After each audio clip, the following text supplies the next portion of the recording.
प्रिय भक्तजनों, आइए अब सुनते हैं बृहस्पतिवार की दूसरी कथा। एक दिन इंद्र बड़े अहंकार से अपने सिंहासन पर बैठे थे और बहुत से देवता, ऋषि, गंधर्व, किन्नर आदि सभी सभा में उपस्थित थे। जिस समय बृहस्पति जी वहाँ पर आए तो सबके सब उनके सम्मान के लिए खड़े हो गए, परंतु इंद्र गर्व के मारे खड़ा ना हुआ। यद्यपि वह सदैव उनका आदर किया करता था। बृहस्पति जी अपना अनादर समझते हुए वहाँ से उठकर चले गए। तब इंद्र को बड़ा शोक हुआ कि देखो, मैंने गुरुजी का अनादर कर दिया, मुझसे बड़ी भारी भूल हो गई। गुरुजी के आशीर्वाद से ही मुझको यह वैभव मिला है। उनके क्रोध से यह सब नष्ट हो जाएगा, इसलिए उनके पास जाकर उनसे क्षमा मांगनी चाहिए, जिससे उनका क्रोध शांत हो जाए और मेरा कल्याण हो। ऐसा विचार कर इंद्र उनके स्थान पर गए।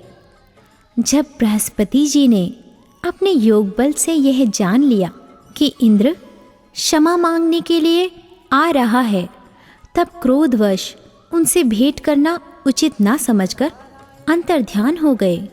जब इंद्र ने बृहस्पति जी को घर पर न देखा, तब निराश होकर लौट आए।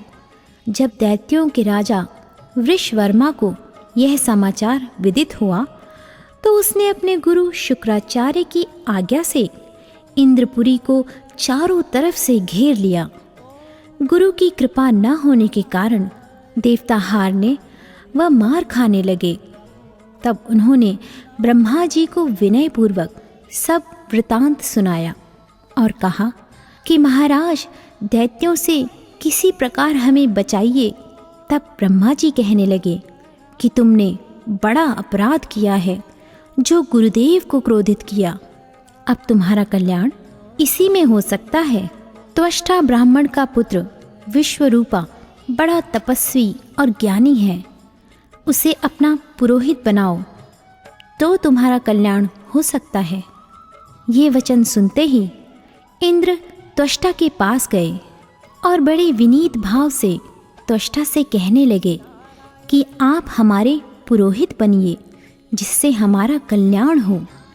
तब त्वष्टा ने उत्तर दिया कि पुरोहित बनने से तपोबल घट जाता है, परंतु तुम बहुत विनती करते हो, इसलिए मेरा पुत्र विश्वरूपा पुरोहित बनकर तुम्हारी रक्षा करेगा।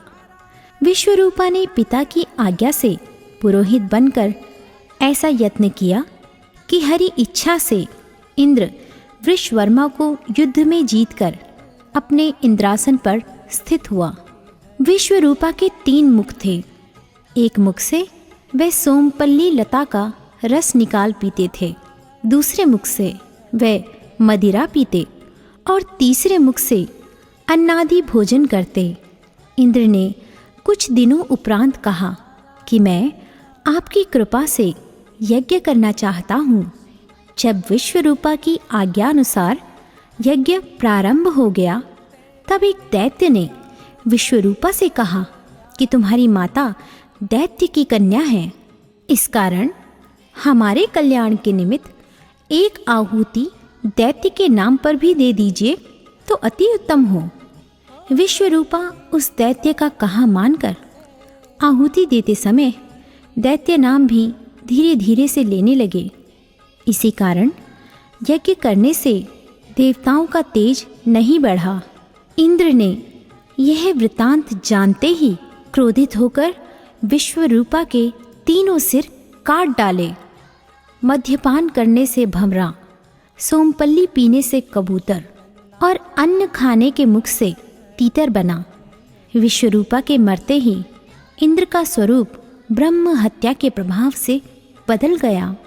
देवताओं के 1 वर्ष पश्चाताप करने पर भी ब्रह्म हत्या का वह पाप न छूटा, तो सब देवताओं के प्रार्थना करने पर ब्रह्मा जी बृहस्पति जी के सहित वहाँ गए।